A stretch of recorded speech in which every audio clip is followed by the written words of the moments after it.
ಇರಾನ್ಗೆ America ಒಂದು ಖಡಕ್ ಸಂದೇಶವನ್ನು ರವಾನೆ ಮಾಡಿತ್ತು.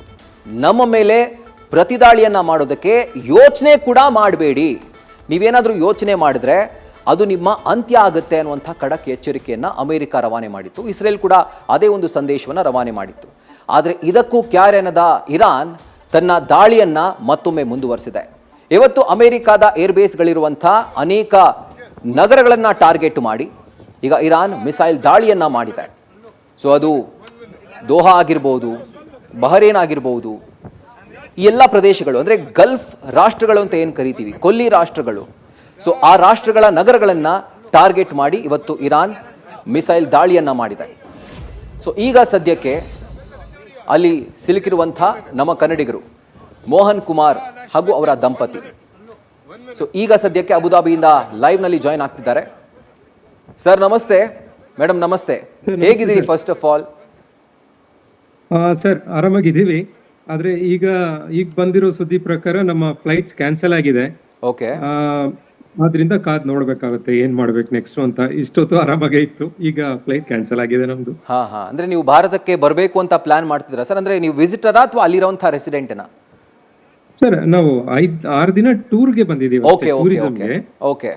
ಇವತ್ತು 6ನೇ ದಿನ. ನಾಳೆ ಬೆಳಗ್ಗೆ 3:30 ಫ್ಲೈಟ್ ಇತ್ತು ನಮ್ದು. ಬೆಳಗ್ಗೆ ಎಲ್ಲ ಆಸ್ ಪರ್ ಶೆಡ್ಯೂಲ್ ಅಂತ ಇತ್ತು. ಆದ್ರೆ ಈಗ ಬಂದಿರೋ ಮೆಸೇಜ್ ಪ್ರಕಾರ ಅದು ಕ್ಯಾನ್ಸಲ್ ಆಗಿದೆ ಅಂತಿದೆ. ಸೊ ಇನ್ನು ಮುಂದೆ ಫ್ಲೈಟ್ ಗಾಗಿ ಕಾಯ್ಬೇಕಾಗುತ್ತೆ.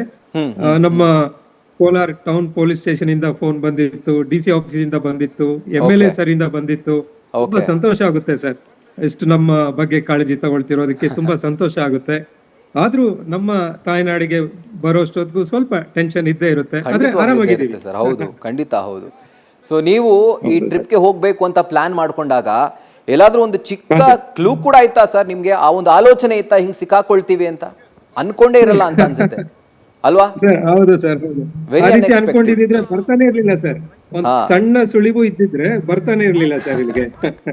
ಅಫ್ಕೋರ್ಸ್ ಆ 3 ದಿನಗಳಿಂದ ಆ ಒಂದು ಎಕ್ಸ್ಟ್ರೀಮ್ ಸ್ಟೆಪ್ಸ್ ಗಳನ್ನ ಎರಡೂ ದೇಶಗಳು ತೆಗೆದುಕೊಂಡಿರುವಂಥದ್ದು, ಅದರಿಂದಾನೇ ಪರಿಸ್ಥಿತಿ ಇನ್ನಷ್ಟು ಬಿಗಡಾಯಿಸಿದೆ. ಸೊ ಈಗ ಹೇಳಿ ಸರ್, ನೀವು ಆ ಒಂದು ಪ್ರದೇಶದಲ್ಲಿ ಸಿಕ್ಕಾಕೊಂಡಿದ್ದೀರಿ, ಎಲ್ಲಿದ್ದೀರಿ ಅಂಡ್ ಊಟೋಪಚಾರ ಹೆಂಗಿದೆ? ನೀವು ಅದಕ್ಕೆ ಏನಾದರೂ ವ್ಯವಸ್ಥೆ ಮಾಡ್ಕೊಂಡಿದ್ದೀರಾ ಅಥವಾ ಸರ್ಕಾರನೇ ಅದಕ್ಕೆ ವ್ಯವಸ್ಥೆ ಮಾಡಿಕೊಟ್ಟಿದ್ಯಾ? ಸೊ ಮಧ್ಯಪ್ರಾಚ್ಯದಲ್ಲಿ ಒಂದು ಪರಿಸ್ಥಿತಿ ಏನಿದೆ, ಕ್ಷಣ ಕ್ಷಣಕ್ಕೂ ಅದು ಬಿಗಡಾಯಿಸ್ತಾ ಇದೆ.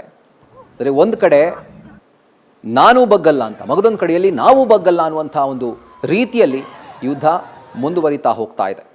ಅಂದರೆ Iran versus America and Israel, ಎರಡು ಸೂಪರ್ ಪವರ್ ರಾಷ್ಟ್ರಗಳು. ಅಂದರೆ ಮಿಲಿಟರಿ ವೈಸ್ ನಾವು ನೋಡೋ ಹಾಗಿದ್ರೆ ಅತ್ಯಂತ ಆಧುನಿಕ ತಂತ್ರಜ್ಞಾನ ಹಾಗೂ ಶಸ್ತ್ರಾಸ್ತ್ರಗಳನ್ನು ಹೊಂದಿರುವಂಥ ಎರಡು ಪ್ರಮುಖವಾದಂತಹ ದೇಶ, ಒಂದು ಇಸ್ರೇಲ್, ಅದರ ಜೊತೆಗೆ USA ಅಮೇರಿಕಾ.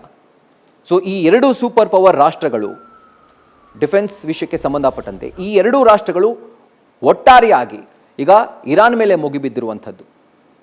ಆದರೆ ಅಂದ್ಕೊಳ್ಬಹುದು ಇರಾನ್ ಆದಷ್ಟು ಬೇಗ ಕೈ ಚೆಲ್ಬಿಡುತ್ತೆ, ಗಿವ್ ಅಪ್ ಮಾಡಿಬಿಡುತ್ತೆ ಅಂತ. ಅವ್ರು ಯಾವುದೇ ಕಾರಣಕ್ಕೂ ಕೂಡ ನಾವು ಈ ಒಂದು ಪ್ರತಿರೋಧವನ್ನು ತಡ್ಕೊಳ್ತೀವಿ, ಮತ್ತೆ ನಾವು ಪುಟಿದೇಳೆ ಹೇಳ್ತೀವಿ, ತಕ್ಕ ಪ್ರತ್ಯುತ್ತರವನ್ನು ಕೊಡ್ತೀವಿ ಅನ್ನುವಂಥ ಮಾತನ್ನು ಇರಾನ್ ಕೂಡ ಹೇಳ್ತಾ ಇದೆ. ನ್ಯೂಸ್ ಫಸ್ಟ್, ನಿರ್ಭೀತಿಯಿಂದ ನಿಮ್ಮ ಪರವಾಗಿ.